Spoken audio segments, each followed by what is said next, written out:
With the recent popularity in the Epstein files and the political world, as in with Israel's war, with the Hezbollah and Hamas, and with America's war with Iran, I've been seeing a lot of anti-Semitic conspiracy theories floating around. So today, I would like to address one very popular one, and this is the idea of Jesus' identity. Was Jesus actually Jewish? Many of these arguments are theological, but are easily debunked. To start, the people that hold to such theories argue that the Jews killed Jesus, and because of it, God has cut them off. Interestingly, there was a lot of Christian theologians in the early 1st and 2nd centuries that started these ideas, and they were very anti-Jewish, at least some of them were. Thankfully, Christian theologians have further educated themselves to not spread such silly ideas. And we can see that this theory in particular has been one of the most prominent in the hatred and the persecution of the Jewish people. This usually goes hand in hand with what's called replacement theology, which teaches that the church, as in the Christian church, has replaced Israel in God's covenant. Although most scholars reject this view in this idea, or at least in the covenant viewpoints that we can go into if anybody would like to as well. But it was not the Jews as a whole that killed Jesus. Sure, some Jewish leaders helped to his death as they certainly shouted, "Crucify him." Yet at this time there were many Jewish followers of Jesus. Theologically, though, it was our sin that killed Jesus, not the Jews or the Romans. Obviously, these are two different things here. We're looking at historically, and we're looking at theologically. Historically, though, we cannot put blame to the entirety of the Jewish people for a small group of Jewish people that had a problem with Jesus. And obviously, theologically, you certainly can't make a single argument that for any kind of hatred towards the Jewish people because of this, especially if you were a Christian. But as we continue, we can look at a few other things. We have record in the Bible of thousands of Jews coming to believe in Jesus in Acts chapter 4, verse 4. Other arguments attempt to de-Judaize Jesus, saying that he was a Judean rather than a Jewish man. These people, in this kind of argument, try to put Jesus' identity in regional terms instead of ethnicity. However, these terms were synonymous in the 1st century, according to most scholars.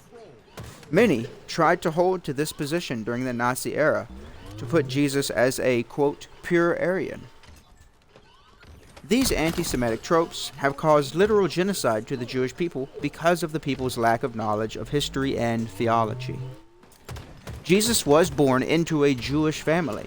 He was circumcised and was taught in Jewish synagogues.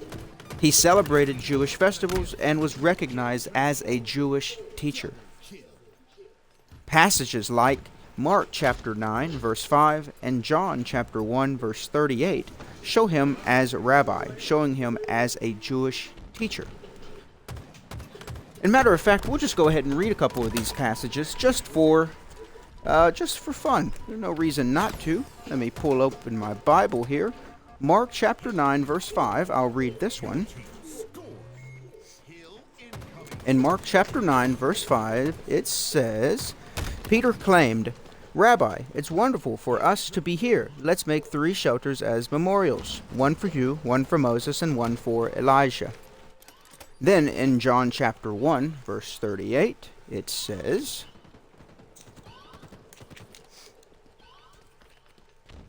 just a second as I get there. John chapter 1:38 says, Jesus looked around and saw them following. "What do you want?" he asked them. They replied, "Rabbi," which means teacher, "where are you staying?" So, historians universally agree that Jesus absolutely, ethnically was a Jew. Jesus' lineage goes back to King David, and he had a Jewish mother, without a doubt.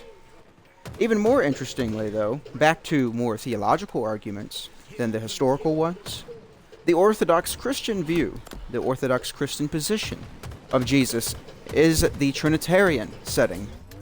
Not only was Jesus a biological Jew, but he was the literal God of Israel, the Jewish God incarnate. Again, this is a theological position based off of the Trinitarian idea, but if we're going to say, because a lot of times these are Christians that are making these kinds of arguments, and there's some people that perhaps that are making them that have some kind of spirituality, but certainly have no knowledge of biblical understandings. But early Christian writers have long identified Jesus as Yahweh in at least some kind of way, shape, or form. Verses like Jude verse 5, there's only one chapter in Jude, so Jude verse 5, this we see that Jesus is the one who saved Israel from the Egyptian slavery. Although in the Old Testament, if you go back and read the same story about Israel's saving through the Egyptians, it's Yahweh in this particular version. Sometimes people have even looked to passages that show the angel of Yahweh in here. Either way, there is a view of Jude verse 5. And some argue that it's authentic. This is the actual authentic way to read Jude verse 5 in the Greek. And if you take this position, so people like Michael Bird, I think, is one that, if I'm remembering right off the top of my head, I think Michael Bird is one that argues that we should interpret it this way. But on that view, Jesus is Yahweh on that idea. Although this is based off of that particular variant, we have good reason to say that. We can continue, though. New Testament, or I should say, let me get into another scholar, actually. N.T. Wright argues that Isaiah chapter 40 functions as a promise by Yahweh to dwell bodily with his people, rescuing his people. The gospel writers use this to show Jesus is the embodiment of Yahweh as the shepherd king, because the New Testament writers quote this passage and apply it to Jesus, particularly in Matthew's gospel. In conclusion, Jesus was 100% Jewish historically, biologically, and theologically, you can even say so, in his divinity, without a doubt. We must educate people online about Jesus to prevent the spread of anti-Semitism around the world and other baseless conspiracy theories that come up about the Jewish people. So, thank you all for watching. Like and subscribe for more content like this, and let me know what you think down below.